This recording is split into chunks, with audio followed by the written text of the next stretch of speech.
Jessica Marie Garcia is a creative force with endless joy. She has been all over your TV screens, but more importantly, she brings light into every room that she walks into. Not because of awards or accolades, but because of her honesty, her humor, and the way she refuses to shrink herself. If I could do Who's Afraid of Virginia Woolf, I would drop everything to do that. And I would love to do that on stage rather than on film. You know, because again, there's no high like being on stage. Because that is definitely an actor's medium. She's a storyteller who shows up fully, laughs loudly, loves deeply, and who fights for spaces where all of us can feel seen. I am honored to have her here today. Enjoy. I think I'm not a parent, but I imagine it gets sexy. The all of a light. sudden. Oh yeah, and the lie detector comes out. But I imagine that, yeah, I think parenting is a very much, I have to abandon what I think I know, and I will receive a bunch of things I do not know. Mm-hmm. Because kids are this just like amorphous blob of becoming. Yeah. You know? It's what I'm trying to. I think that's when they say, like, in spirituality, they're like, the love like a child, the eyes of a child, da da da da. I think it's this blob-like nature. They just kind of are this. Like asking you to mold them. Yeah, but also molding is so. They could just be so angry and then so in love with you in 30 seconds. I had that coming here. Yeah, exactly that. If my daughter sees me dressed, she's like, I'm leaving. So she's just mad. How old? She's 3. She just turned 3. That's what my dog does. For real. She's at canine level right now. If my dog sees us getting ready, she's like, no. Yeah. We leaving? You're going to bounce on me? Yeah. And they learn patterns. And I think that she's just so cool. She's like the coolest human I've ever met. So I'm gladly giving up anything I thought beforehand. And so what do you say when she's upset that you're leaving? I just explained to her why I'm leaving and that I'm always going to come back. I think that, from a child. Object permanence. Yeah. Yeah. You're out of the room, you're out of the room. But their concept of time is so wild. Like they don't know that like an hour is an hour. They feel like that's days. But I feel like once I leave, she's like, okay, whatever. She's like on to something else. But yeah, that I'm coming back. I think that's the most important thing because abandonment is something that is like a trigger for me as well. So I constantly remind her that like, don't worry, mommy will be back. Do you think she has it in her blood or in her marrow? Do you think like it was maybe passed down, or are you just like, no, I'm going to cut it off right now? Well, I'm going to try my best to do that. But we lost. Yeah, we're back. We're back. I was like, do I say something? I hear it in my mouth. I think it's passed down a little bit because, I think so, because I think whatever I was going through while pregnant is something that the baby feels. So I think any kind of like heavy emotions, she probably felt that as well. So I think it's a little bit inherent. She's already has little quirks that I'm like, oh God, that's me. Oh no. Like she's very cautious of like falling or doing something too dangerous physically. And I don't want her to feel that way. I want her to be so brave and fearless and not be scared of everything. I was so scared of everything. I still am. I was scared. I'm still scared. I am. Are there people who are not scared? Kids, like there are some kids that just will throw themselves into anything and be like, the world will catch me and I will be fine. But I was never that way. But I think that when I was being raised, my mom was like, oh, be careful, don't do that. And then a kid is constantly like, oh shit, I'm gonna get in trouble. Or my dad still says that. Yeah. I tell my dad I'm going to I was like, I got work. I'm gonna go to these different cities, and he's like, be careful, don't get sick, or da da da da. Or I say I'm going climbing. I've been climbing for years, Wow. And every day it's like, oh my God, why do you have to take risk? It's already hard enough. Why are you adding to it? I get that. I totally get that. But I don't want her to be that way. I want her to know that, she can count on herself and she'll be all right. Yeah, that's beautiful. I want that too. Give me that. I'll talk to you whenever you're having. Just like send me a text. We'll do a breathing exercise I do with her. Yeah. It'll be fine. You meditating with her? Just whenever she gets really upset or anything, I try and get her to like breathe and breathe deeply with me, and then we kind of talk about things because if you're like so heightened, you can't have a conversation with a toddler. You kind of need to level with them and see where they're coming from because there's always a reason why they're upset. We are just like, oh no, they're upset, and it's like, no, she wants attention or she's feeling like you're not paying. That's what we Um, all want. exactly. That's why we all get upset. Yeah, seriously. That's why I want to be on TV. I'm like, look at me, please. You still think that's the main No, driver? I actually had like a hallelujah moment with my therapist not too long Oh, ago. hit And me. yeah, and I realized exactly why I want to do this. And it's because I never had a real relationship with my father, but he was so funny, so funny. And I lived to make him laugh at any point Mm. because then I felt like, oh, he would like think that I was like him or maybe he'd be around more, whatever. That didn't happen. But then I thought, like, oh, if I became a big actress and a big star, then he couldn't help but care. And I feel like that is what drove me was to get his attention. You just Um, said this out loud for the first time? yeah, Like in therapy? yeah. I just thought it was because I just loved it, and it's a craft that is inside of me. But you I do was love it? born. I do love it. I love it very much. Yeah. And two things can be true. We can love it and Yeah. also have it be a vehicle for something else. I think the fame was the vehicle for my father's attention. I think the actual work is something I enjoy doing. Yeah. Yeah. Yeah, I think about my time as a performer. Television, sure, but just because I feel the same high when I do a play, when I do a reading, when I give a talk. And I like to check in with this because it's my initial impulse was to say it's dangerous. To understand that rush that's in you when people are clapping or. In fact, you actually get it more in live performance than I think you do on film or television. 100%. That kind of maybe comes after. Maybe you get to say, I did this thing. Maybe some people are like, that's so great, da-da-da-da. Mm-hmm. The paycheck is its own representative high, but the giving a talk or this and people, there's adoration, whatever that word is. I think it's just as simple as attention. Mm-hmm. It's when I saw John Leguizamo on Broadway for the first time as a little kid, I noticed less what he was doing and more what a room full of Broadway audiences were doing, and they were watching. Mm-hmm. They were giving attention. Mm-hmm. Like hundreds and hundreds of people were giving attention to one person. And that's what I recognized more than even his performance. Wow. And how powerful that was. Whether I had language for it or words or still coming to my own understanding of it, but I do say, and I do believe, attention is the most valuable commodity in the world. It's not gold. It's not money. If we look at our own political climate, it's attention. I mean, these fuckers are desperate for attention. Yeah, that's power. Power, yeah. See me, see me, see me, which I really think is also just love me, love me. I wasn't loved. Becoming a parent has done that to me too, where I see people that I may not agree with or people that are like angry, like strangers on the street, and I will see them as a little kid. And I'm like, what happened that or didn't happen that is making you this angry? Like, it's all relevant. And I think it goes back to attention and did you feel heard? Did you feel loved? Like whatever you needed, did you feel like you were safe? And it's real. Are you good at this? I had a moment. I was in the sauna before this. You lived lives before this, I want to point out.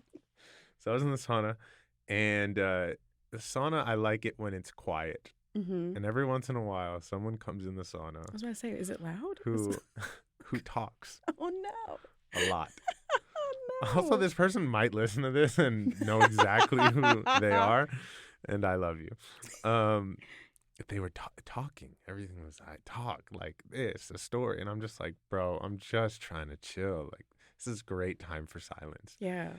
And so I tried to do this thing that I try to do. And I was like, I love this person. I was like, I love it.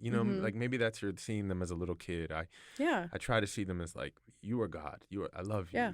You were my mother and father in many lives. Like, and it's hard. Like I say the words, but falling into that place, which ties into the mysticism book, like actually falling into that place where you really love someone. Like, fucking, I just love you. I love you so much. It didn't happen. I was like, this dude's killing me. But I like the practice. And so my question, I guess, is when you see these people as little ones, Mm-hmm.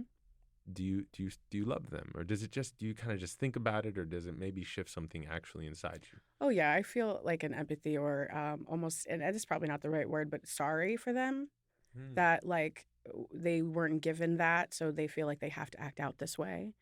Um, it's interesting because when I'm in moments where I feel like I can't agree with somebody, um, sometimes that doesn't work. The empathy part about it.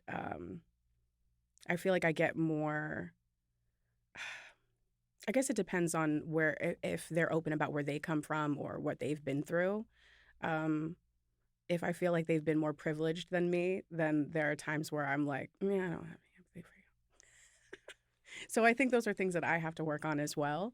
So I guess it depends on the person and the circumstance. Um, but yeah, I don't think I answered your question. It's perfect. If someone is more privileged, screw you. Well, no, No, I no. don't mean it in that way, but it's just kind of like, what are you doing with that privilege? Yeah, yeah, no, I get. I And it mean, doesn't mean your parents loved you more. I It could get be it. the exact opposite of that. But I feel like it's also in 2025, you're purposely being ignorant. You know, like you have every answer right there. So many things at your disposal.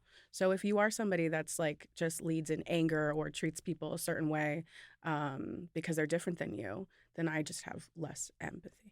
Yeah, no, I get this completely. I teach these. I facilitate these Dharma groups, and we try to talk about all the time. Like, everyone is suffering in some deep way. It's really hard to think of that when they're bragging or they're harming you or they're harming people you love. Hmm. But there's deep, deep suffering. I Yeah. mean, I really try to do this right now in this political climate, like deep, deep suffering. I saw some great meme that was like, the three people ruining our country were the most insecure young motherfuckers in the world. I know. Like your Zuckerberg, your Bezos, your Trump, your Musk, like Yeah. these insecure, Mhm. insecure people Mhm. who who just were so like, what's gonna make people love me? Yeah. I got to be cool. I gotta be cool. Mhm. And now we have this. Yeah. And now, I feel like we just had a generation of kids that like believed in empathy and believed in inclusion. And now I feel like there's another one coming behind it that now it's cool to be like against people. Mm. And I just don't know what happened. Yeah, we're still. I think people are. I don't know. I don't know. Sometimes I'm like, oh, people are just revealing themselves. Yeah. They're just Yeah. revealing their fear. I have a friend. He's a deacon in Chicago, Oh, Jim Norman, wow. and he says he always talks about the last gasp. It's in the Bible, and it's this. It's the most powerful moment in a man's life. It's your last gasp for breath. Anything is possible. You will do anything to stay alive Mhm. in the last gasp. And he says that's what's happening with whiteness. That's what's happening in this country. It's the last gasp before they all vanish. They all disappear into whatever or transform into something else. I have friends who have had two moments transform artist lives. Mhm. So I've heard. Getting old. Mhm. Like at some point you get old enough where you don't want to pretend. I don't care what you think of me. I don't care how I look. I am who I am. Hal Holbrook is this beautiful actor. Olympia Dukakis told me this too. I've had the privilege of working with both of them, and when they Wow. became 70 years old, they said, "Man, I thought I could act before, but now I'm really here because I'm really here because I Mhm. don't care what you think. I don't care how I look." And the other thing is when they have kids. Sometimes I've had friends who are artists of all different types say something just specifically women, Mhm. maybe men too, but something unlocks in them. Has that been true for you? Oh yeah, both of those things have been true for me. I mean, the majority of my career I've played a child. Which takes a whole different skill set to be older and then try and have the mentality of, where you were in high school. And I've been blessed to have those opportunities, but it felt kind of amazing to retire the backpack, so to say, Mm. you know? So now moving into older roles, I appreciate I don't, give a fuck about how I look on camera. If I'm aware of that, that's going to ruin my scene. I don't want to see, just tell me I'm good, I'm good. If I see that monitor, I'm going to get in my head, and that's the last thing I want to do. So I've, as a comedian, have never tried to rely on how I look in a positive way or a negative way to affect my performance, unless it's the gag, if it's a physical comedy gag. But I think that's death of a comedian, especially as a female, to be so aware. You know, I can look at a performance and know when an actor is modeling for instead of really being present in the scene, and I don't want to do that. I remember I was doing a scene for Andy Fickman, who was one of the directors that changed my life, got me on Liv and Maddie, the first big show I ever did, and he was a guest teacher at my school at my performing scene study class. And I was doing a scene, and he was like, I knew that you were aware of where your dress was, and you would like fix it in a way that you wouldn't care in the moment. And that just took me out. And I was just like, oh my God, I've been working on this scene so long. Like, how did I let that slide? And it's just being, oh my God, I don't want somebody to see like my underwear or anything like that. But that's not something you should be aware of in the moment. So that kind of changed my outlook on how to attack a scene or a script. So that was really helpful. But I don't think age did that to me. I think that was just wanting to be taken seriously as a comedian, as an actor. And I knew that because I wasn't super skinny, I didn't look like all the other girls, I was going to be put in that position to be competing for those hot girl roles. So I don't have to think about that as much. I'm kind of lucky in that regard because I have girlfriends that are on that hustle. And my God, do I not envy them. I'm like, I'll have the whole salmon, not just half the salmon. I don't know what you guys are doing. But yeah, that's never been my shtick. So it doesn't bother me because I know my worth and I know that I'm beautiful and I just might not be whatever people think commercially is attractive. I'm happily married. You know what I mean? I'm not looking for anything. So that doesn't affect me as much. The motherhood changed everything because the love and the love is different. When when I'm asked to play a role and I'm playing a mother, when I used to do it in my 20s in class, is very different than how I would play it now. There's just something that as a woman you What would go you through. have done before how would you have performed motherhood versus the honesty of motherhood? Oh, just, I don't want to say flippant, but it's just like there's a hollowness, you know? There is a pain that I think every woman has had to face when you carry a child, that it's a fear like that will never leave you. Postpartum is the hardest thing I've ever been through in my entire life. And it's not something a lot of women talk about because we want to act like, no, we got it all together and everything is beautiful. And she just flew right out and gorgeous. And it's like, it doesn't work that way.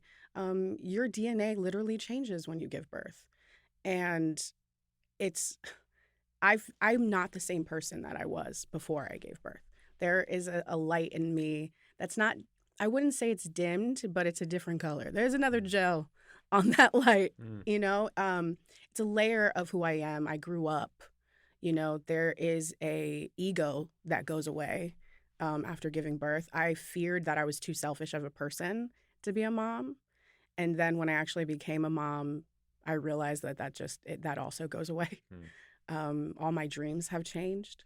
Like, again, like we spoke about before, like I care about wanting my child wanting for nothing and not that I need to be the next big thing. Like, I don't give a shit about that. It's just, I need to work. Just tell me where to stand. And, you know, because it is a dream already that I'm doing what I love to do. I don't think I have to put a marker on it that decides whether or not I'm successful. For me would just be able to give my daughter everything. That's huge. It's huge when the job becomes a job. Yeah. Yeah. And it very much is. You know, I wish I could sit here and be like, oh, it's all about the craft for me. And I just want to be able to fall into a role. I would love that. I'm just not in the position to have that right now. It's like, do I need to come in and ask you, you know, would you like fries or a shake? All right. And I'll walk out and come back in. Yeah, that's where I'm at right now. I would love to be in that position, but it's just not realistic right now. It's so I'm smiling like ear to ear because I know this. I know this deeply. You know, we all want a Daniel Day-Lewis. Oh God, yes. My But left foot. Let me do like I am so down.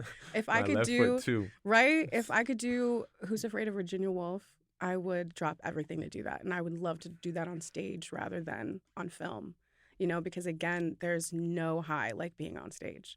Because that is definitely an actor's medium.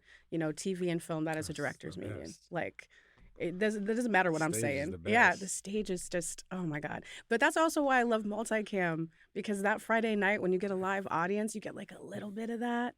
And then I'm like, oh, I'm back home. Okay.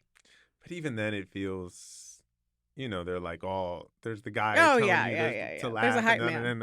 and But I they still get the play the track. attention. Yes. But I get the attention. But that live performance in a when people are actually breathing at the same time, you know, they're exhaling at the same time. This physiological synchrony that happens in live performance Yeah. is epic. Mm-hmm. When it becomes church, you know, and people are, ooh. When you get off stage and you have no idea what just happened because you were just like so in it, Yeah. that's the best feeling ever. Okay, so if you have a job, like you're just like job. Job, here job you go. here, go here. Yeah. Shake fries. Yeah.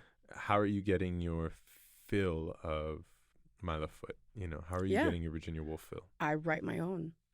Yeah. And I think that everyone's doing that, as I've been told in every general I've gone to. They're like, every actor has been writing and developing. And I'm like, well, yeah, we got to. But writing is something I also love. I've been doing it since I was a kid. I used to get scripts offline and write myself parts in them. John Leguizamo, that's funny that you mentioned him because Freak is the reason I'm right here. That performance was groundbreaking for me as a kid. I remember watching it on my like wheelie TV in Orlando. I will never forget it. I got it on Kazaa or Kaza. Do you remember that No, back in the what's day? It was Kazaa? like a Napster. I don't know if it's Kazaa or Kaza, just whatever. People are Cool. gonna make fun of me. But anyway, I got the whole thing and I memorized it all. Like it changed my mind about so many things and what Latinos can do. So that made me want to write. So I did that. I wrote what I thought was a novel at 12. It's ridiculous. But it sparked a love for something else for me. So I've been going back to that the last, like, I want to say 6 or 7 years. I did sell a show. Cool. It did not end up going, but that's part of life. But that didn't stop me. And I'm getting better. And I'm, proudly saying that I'm a writer now. And yeah, I will make those opportunities for myself. That's fine. Cool. The novel that you thought was a novel, Jesus was Christ. it just short? What? Oh, well, it was handwritten. So I Sick. I call it a novel. It was probably like 30 pieces of paper. Cool. But they were like back to back, both sides of the paper. So 60 pages. That's Yeah, good. just about. Yeah. Yeah. It's a novel. Handwritten novel. Handwritten, Not yeah. enough people have handwritten novels out I there. I should bring them to you. You still have it? Yes, of course I have it. It's Oh. all different. Like you can tell when the pen ran out of ink and there's like a different pen that was used. What's it about? Well, I don't want to give it too much away, but it was very much like a general's daughter. It had it was like a murder mystery. Wow. I love courtroom dramas. This is amazing.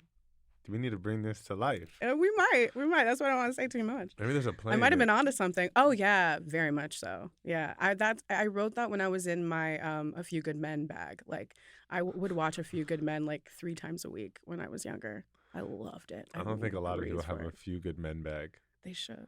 I had really a good. weird bag I was in. I was obsessed with Samson and Delilah as a kid. Oh. Obsessed. Black and white. Yeah. I had curls like my boy Mm-hmm. Samson, and when Delilah cut him off, I mean, I think it just fucked with me.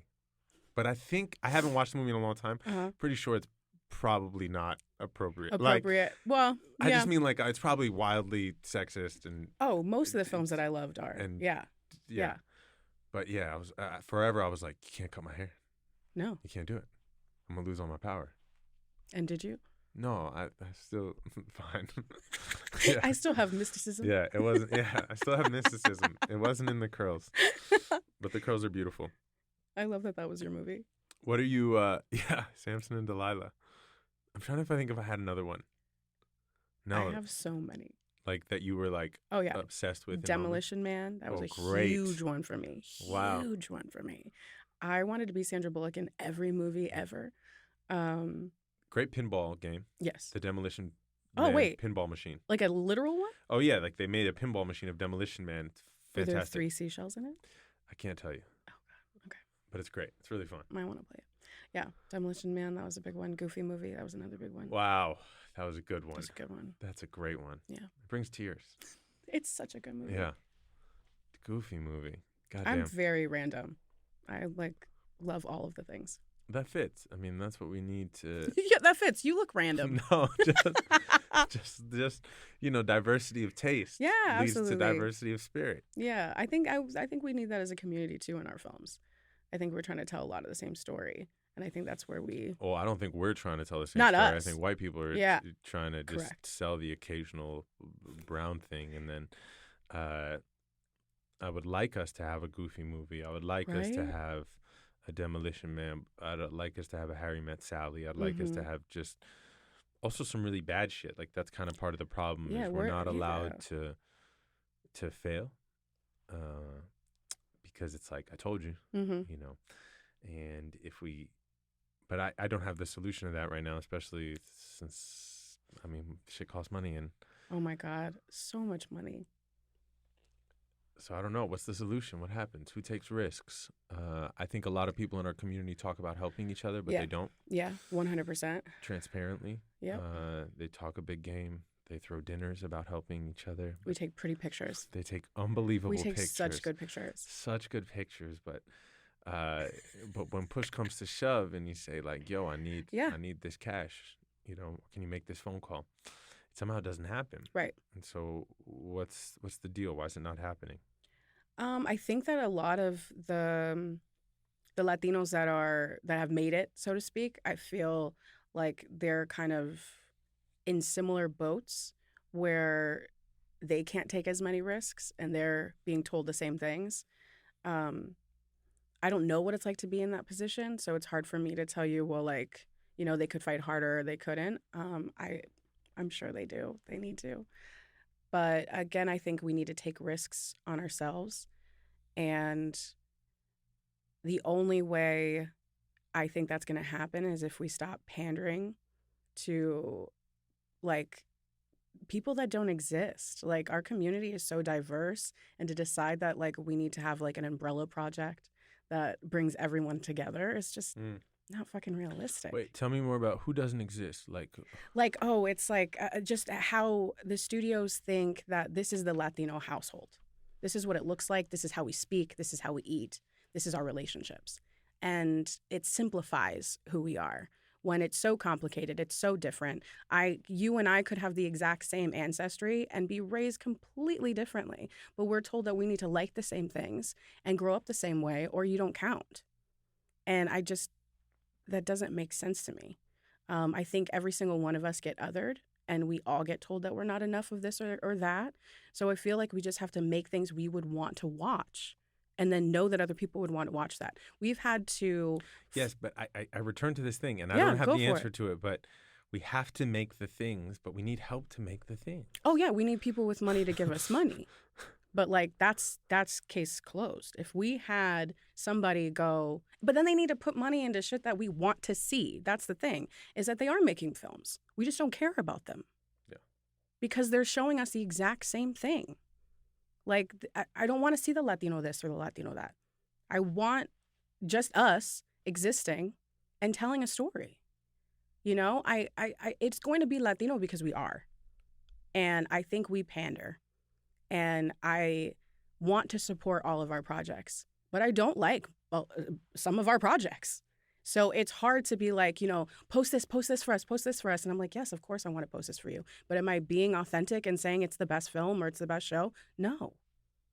Like, and also it's what you were saying earlier. It's like we have to be okay to like make shit and know that we could get other opportunities, but we're not given that. So we have to like act like this next film has got to be the biggest thing ever. I also could be bitter because I'm not in these films, but... No, it's the truth. It's not. It's the truth. I put being an artist before being anything on this very spiritual pedestal of my life, and I think most people who sell art have never made art, and C-suite executives don't understand the amount of time and energy and spirit it takes to cultivate anything truly artistic. Mm-hmm. And we live in a world that wants product, not art. Yep. And then you throw something like race into it. I'm reading this book right now. I'm not going to say it out loud. I do want to say it out loud because it's so beautiful. But this book came out in the 70s. This writer was born in the 40s. And I'm like, how have we not made a movie of this? This book was banned from the United States. It was so like, why haven't we? This is nuts. This is nuts. Latino. I was like, why hasn't this been something? Mm-hmm. I'm not going to say it out loud because I'm like, want to make it. Definitely make it. Don't say it. But can you say about the story at all? It just has, it has drugs and homosexuality and just like everything we're talking about was happening then. Mm-hmm. I mean, nothing has changed. Like I could just be like, bloop, and it's today minus a cell phone. Right. It's the same thing. It's da-da-da-da. But this examination of it is just so poetic and gut-wrenching and beautiful. And I'm like, where is this? Where's our IP for this?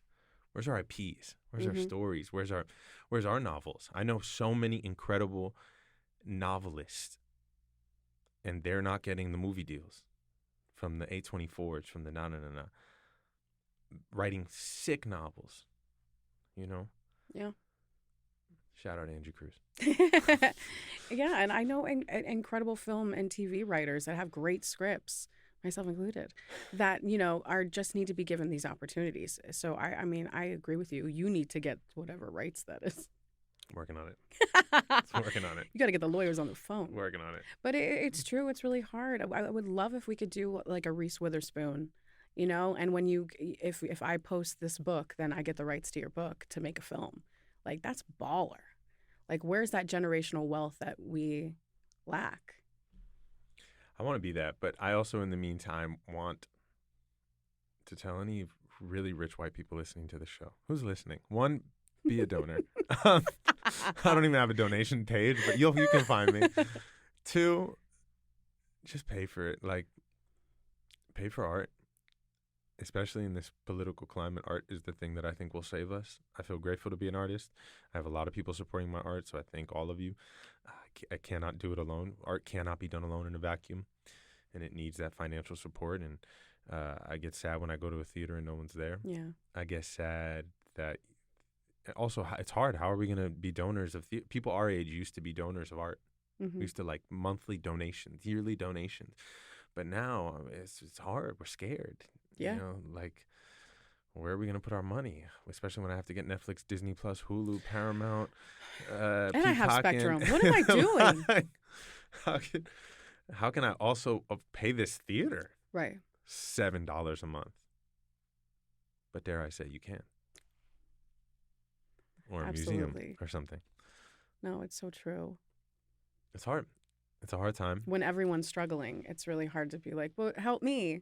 Like my husband's a set dresser, and I can't, he's been hit so hard since, the pandemic and then the strikes. Like, it still hasn't felt like momentum has come back, And so what keeps the hope? Is it just the job right now? And then is hope a part of it? Is excitement a part of it? Are you still having joy? I think there are times where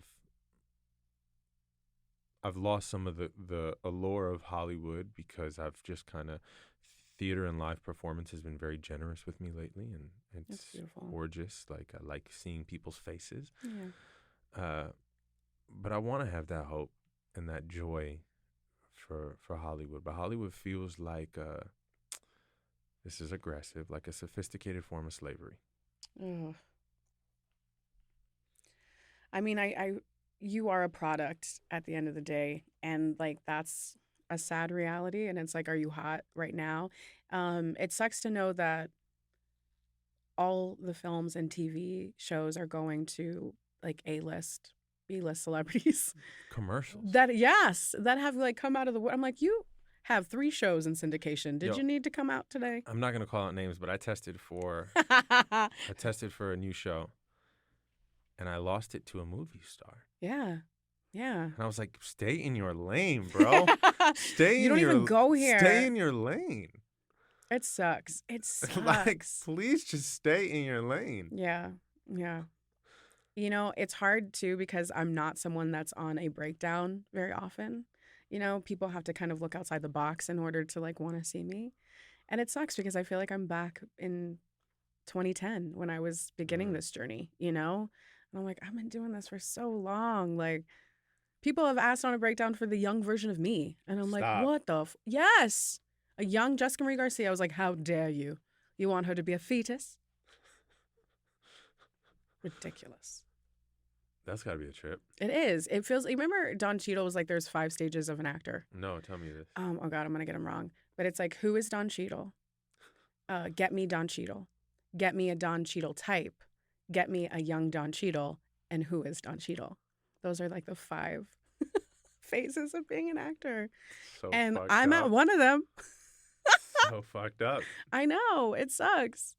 I don't know. It's so tough. It's so tough to be out here and be optimistic, but at the same time, I'm like, I live in optimism. Like there's a part of me deep in my soul that's like, girl, you know, you're supposed to be here. You know, you're supposed to do this. Was never going to be easy, but I've gotten this far with no connections, no like family in this. Like this was just a dream, and I've gotten this far. So I know that like I'm capable of so much. I just have to continuously bet on myself and not let all the outside noise get to me all the time. I mean, it's going to get to you sometimes, but today it's not. And you know, my faith is really important to me, but also like it's so funny that you were talking about mystical things because if I could say something that's so TMI right now, gentlemen, you can do earmuffs if this is too much for you. But like I ovulate during the new moon and I menstruate during the full moon. So there was like a whole TikTok thing that was like, what happens when that, like, who are you when that happens? And it was like, you are this witch. And you are, I was like, yes. So I was literally like outside the other night looking at the full moon, like manifesting. And my husband's like, hey, you okay? I was like, yeah, I'm talking to the moon. Babe. But like, yeah, you feel powerful. And I was like, I will try anything. But yeah, all of those things help me stay positive, and you know it's worked. Like I feel like I manifested all of this. So and I find joy every day. You know, I have a great family. My daughter's the most amazing human on the planet, so I'll do anything for her. So that keeps me motivated on days that I don't want to get out of bed. But yeah, no, I still am very happy. I'm very blessed. Cool. Yeah. I love Ask that. me tomorrow, who knows? Yeah, we got to meet it by the day. Yeah. I do tell all people, young and old, if it takes more from you than it gives, it might be time to walk away. Absolutely. But if it still gives more than it takes, then maybe we can hang out. Yeah. A little bit. And it's a day-to-day thing too. Yeah, because when that time in between stretches, then, you know, your feelings change. Then all of a sudden it takes one job and you're like, oh God, I love this. This is exactly, this is what it's supposed to be like. And then you're like, months are just ticking by and you're like, fuck, what am I going to do? Mm-hmm. You're like, no, I hate this. And then I'm always like, nah, just, you know, hold out. And what would you tell a young artist? Oh, just how needed your voice is at the end of the day. Like there is nothing more important than your point of view. And so many people are going to be impacted by whatever it is you make, more so than you know. I get blessed all the time by like messages and DMs from people that are just like, you know, this performance did this for me or blah, blah, blah. And like that is such a priceless, like positive push for what you do, because you forget that you make this art and then other people get to interpret it however they want to. It's not in your control anymore. And there's something so beautiful about that. So I just want young artists to not give up on themselves because, like you said, I think they're going to be the change makers. They're the only way that I think people that are set in their ways see people in a different light. So yeah, just keep going. I know it sucks. And you don't do it for the money. You can't do it for the money. If you do it for the money, you're in it for the wrong reasons because we don't make that much mostly. You know what I mean? You have to be, if you wouldn't do this for free, then don't do it. Learn how to save. Yeah, facts. Facts. Learn how to save. Facts. When the tides are high, God bless whoever. Man, who can I not name that? Someone put me on that when I first made a good chunk of money, they calmed me down. Like they were just like, this doesn't exist. Right. I want you to think of it like It does not exist. Yeah. you made $100. Mm-hmm. Facts. Yeah. Yeah. You made $100. You know, make some of it disappear, hide it in different places, Mm-hmm. save it, and that was huge. So anyone listening, Yeah. No, thank God for my business manager. yeah, Because I would be out on the street. Yo, hide that shit. Yeah. What are you excited about now? Oh, I'm excited for my future because I believe that the project that I'm working on is going to be successful. I really believe it. I see it. And The moon. yeah, I see it. I bled on it. Shit. I didn't do anything weird like that. I didn't. But bled on it. you were talking about mysticism. But no, I am really optimistic. I know I'm supposed to be here. It still feels really good. I still love it here. And I'm excited to see where that goes. I'm also excited to see what's next in the chapter of being a mom. You know, she's 3 going on 14. So I have a lot to be excited about. Cool. Yeah. Any questions for me? Yeah, I was about to say, what are you excited about? And like, I want to hear more about this book. The book that I am reading that I can't talk No, about. not that one. The mysticism book. Yeah. It's called On Mysticism. Okay. By a philosopher named Peter Crotchley. I'm excited about. So I'm working on a new piece about I guess mystical experience, like imagining our lives coming to an end. And so I started reading this book. It was recommended to me by this monk I know. Shout out to knowing. What is your life? I was hanging out with this deacon and this monk. Like what? And it's fucking great. Mm-hmm. It's great. It's so good. I love this book. I think for a lot of people, if you start reading it, it's a little dense. But if you could just sit with, like if you can sit, because it's a philosopher at the end of the day, But I'm excited by that. I can't stay up late reading it. It fucks my dreams up. My dreams get so weird. My dreams were very weird last night. Mm-hmm. The other day, I had a dream that I grew another toe. I think it's book related. I don't know. I was going to say, what does that mean? What did you do with that? I don't know. Do you do dreams? I never Googled it. I do dreams. So, like, you know what they mean? So, what does my sixth toe mean? I don't know between about the big and toe. and the other one. I mean, I feel like innately that has something to do with change and probably control. But I don't know exactly what that I was upset because I was like, there's no way I can fit into my climbing shoes now. I was about to say, what do you do with that? How did you realize you had a sixth toe? You can't miss it. You just look down? You just look down. You have 6 toes. When you dream, are you in like, is it your POV or are you watching yourself? It was my POV. Do you always dream that way? Yeah. Okay. Ooh. You said that like it's something wrong with me? No, it's just interesting. It's interesting. Yeah. You see yourself. Sometimes. No, not I. No, not I. POV. I'm a POVer. And I had 6 toes. And you had 6, just on one foot? No, both. Both foot? Mm-hmm. So you had 12 toes. Yeah. Okay. Which, fun fact about me. Yeah. I have an extra wisdom tooth. Oh, okay. Where is it growing? It's far, far, far in the back. And they haven't like taken them out or anything because they kind of just all fit in perfectly. But dentists are always like, oh my God, you have an extra wisdom tooth. And then they all make the same joke. You're extra smart? You're extra wise. Oh, fun. That's a job. All of them. Guys. And I'm like, one of you needs to hit me with something else or just say nothing. Yeah. But I have an extra wisdom tooth. And so extra toes, extra wisdom teeth. That was my dream. But yeah, that's what I'm excited about. I'm excited about this moment. I like being here with you. I like this conversation. I like, if I can be present more, I can be excited more. I think it's really hard for me to be excited if I'm constantly thinking about the future. Mm-hmm. And I'll share something with you. That's so real. I haven't said it out loud. Mm-hmm. I actually did say it to the engineer. And I said, I applied to Harvard for this 1-year fellowship that I was asked to apply to. And I got waitlisted this morning. So it's not a no. That's not a no. That's actually wonderful. Yes. That's pretty great. And it's this free fellowship. Uh-huh. And they pay you a little. Oh. And I would live in Boston for a year. I love Boston. And I got waitlisted. I was really nervous to open the email. Is it because I know you're from New York? I'm really happy. I got emotional in the car before coming up here because there is no part of me that ever thought I would have applied to a place like Harvard. And that feels really cool to even be waitlisted. That's awesome. Yeah. That's really, really awesome. You should be really proud of yourself. Yeah. And talk to little you. Yeah. Because that's really dope. I mean, I feel like to have the cojones to do that is so much already.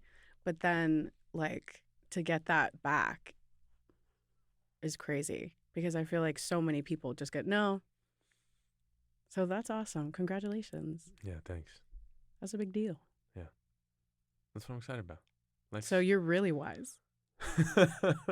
No, that's I guess why I was so like, I'm not like, I ain't like the smart, like we ain't doing math problems, but I think I have a mind that can think about things. Absolutely. I think we also have to change on like what we decide is intelligence and like. Yeah, 100%. Because I hate math, but I'm Yeah. dumb. No, we ain't dumb. Math is the worst. We ain't dumb at all. On that note of not being dumb. Thank you for not letting me feel dumb. Thank you. What would you say to your little kid right now? Not your little kid. You're like me? inner me. Oh, you are so proud of yourself for doing that. And I think one of the things I'm most proud of myself for is standing up for myself. I like to people please. I like to make people feel as comfortable as possible, even if it's to my discomfort. So I think the last few years, especially being a mom, I've, stood up for myself. So I could tell like little Jess, like, hey girl, we got a spine. we say things now. I love that. As I'm talking to my breast, but I really mean my soul. Your soul spine. My soul spine. Amen to our little kids. Everyone listening, please go say something nice. To your little kid, give yourself a hug. Give yourself a hug. Say, I love you. I was watching this movie, and in the movie, this little inner child said, if you tell me you love me, even if you don't believe it, maybe one day you will.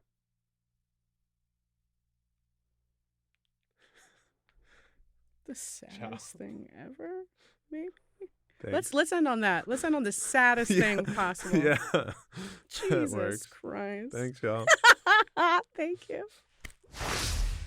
That's our time, y'all. In the meantime, make sure to subscribe, like, share, comment, all those things. And send us an email at brownenoughproductions@gmail.com. We always want to hear from you. Any good story, ideas, or people we should interview. Much love. I'll see you next week. Peace.